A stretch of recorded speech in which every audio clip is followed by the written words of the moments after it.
Welcome to The Explainer. Today we're just going to skip our usual agenda and jump straight into what is absolutely one of the most highly anticipated narratives in modern sports history. We're talking about the 2026 World Cup, and specifically the legendary Cristiano Ronaldo's absolute final stand on the global stage. Let's get right into it. Okay, let's dive into this.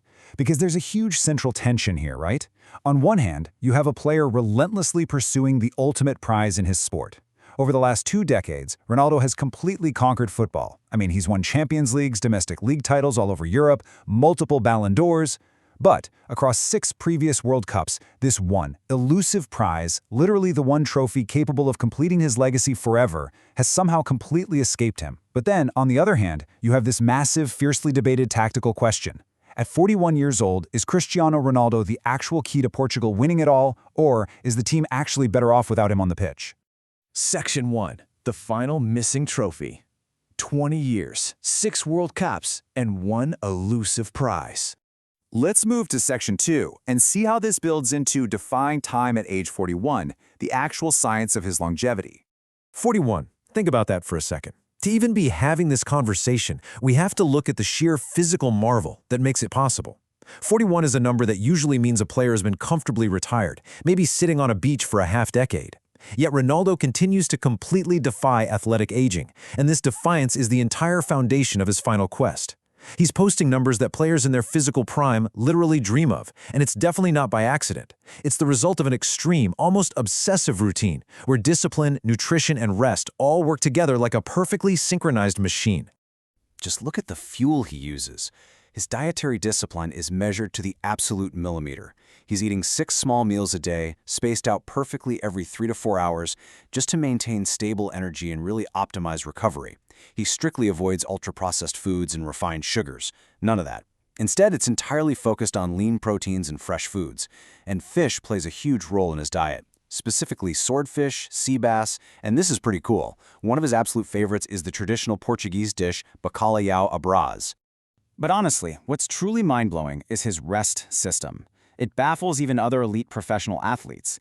See, Ronaldo doesn't just sleep 8 hours a night like the rest of us. He uses what's called a polyphasic sleep method, which he developed with a sleep specialist named Nick Littlehales. Basically, he takes 5 90-minute naps throughout the entire day, and according to sleep performance specialists, this exact structure is incredibly efficient for flushing out brain toxins and regenerating muscles, which is exactly what keeps a 41-year-old body ready for elite competition. Crazy, right? Moving on to Section 3, a help or a hindrance. Let's address the elephant in the room. Because look, despite all that phenomenal physical conditioning, there's a massive debate surrounding his starting role in this squad. We really need to look at this objectively because it is the single biggest tactical question of the entire tournament. This quote from former USA star and current analyst Taylor Twellman perfectly captures the critics' viewpoint. Twellman points out that this is the best team Ronaldo has ever had around him for a World Cup. The argument here is that Portugal should be transitioning toward a more fluid, high-pressing system that, well, simply might not suit a 41-year-old player's physical profile, no matter how fit he is. And this brilliantly illustrates the sheer depth of Portugal's current golden generation. It kind of proves Twellman's point. For years, Ronaldo had to carry Portugal almost completely alone. But not anymore. Now, you've got Bruno Fernandes pulling the strings, Bernardo Silva providing unmatched composure, Rafael Leal injecting this terrifying explosiveness, and Ruben Diaz anchoring an elite defense. All while guys like Vitinha and João Neves totally dominate the midfield. This is a team packed with world-class, dynamic talent that really doesn't need to rely on just one man anymore. However, Portugal's manager Roberto Martinez has a very clear response to all this. He says having a player with 25 goals in his last 30 games for the national team is a gift. Martinez emphasizes that today's Ronaldo is a positional forward. He's a pure finisher. And while Martinez has made it crystal clear that no spot is guaranteed based on reputation alone, he insists that Ronaldo's goal-scoring output, his sheer intelligence in the box, and that crucial locker room leadership remain absolutely vital to the squad's overall success. Section 4. Portugal's path in Group K. Let's take a look at the battlefield. So, with the tactics and the squad all set, let's shift our focus to the actual tournament mechanics. Who exactly stands in their way? Well, here's the Group K draw. Portugal is going to face Colombia, Uzbekistan, and DR Congo. Now, what's totally fascinating about this group is that historically, none of these matchups has ever happened previously. Every single game is going to be a first-time meeting between these teams.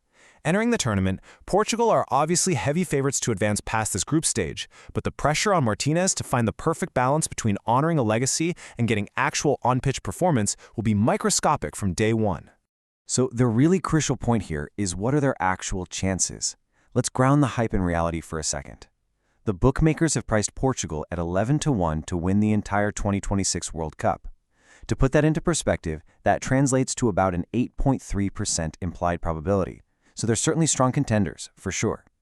But navigating those knockout stages against absolute powerhouses like France, Argentina, or Spain, that will require Portugal to be absolutely flawless. Finally, Section 5, Chasing History and 1,000 Goals, the historical horizon. As we look ahead, we aren't just talking about a team trying to win a trophy. We are talking about a player chasing an unbelievable historical horizon. I mean, he enters this tournament with 143 international goals, which is already the all-time record. But the wider context is his overall career tally.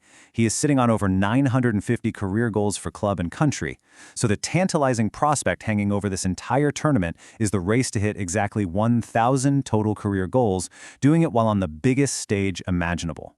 When recently asked about this wild idea of scoring his 1,000th goal in the World Cup final itself, Ronaldo actually laughed it off at first, telling reporters they watch way too many movies. But then he added this incredible thought. He said if that movie actually came true, he would gladly end his career on that high note. It is literally the ultimate dream scenario, acknowledged by the man himself. Which leaves us with this final provocative question to end our explainer today. We've got a legendary captain in his final tournament, supported by a golden generation in their prime, chasing the one single trophy he lacks, and aiming for a mathematical milestone no one has ever reached. So is scoring a 1,000th goal in a World Cup final just a fantasy movie script? Or are we about to witness absolute football destiny? You'll definitely want to keep an eye on Group K, because the whole world will be watching to find out.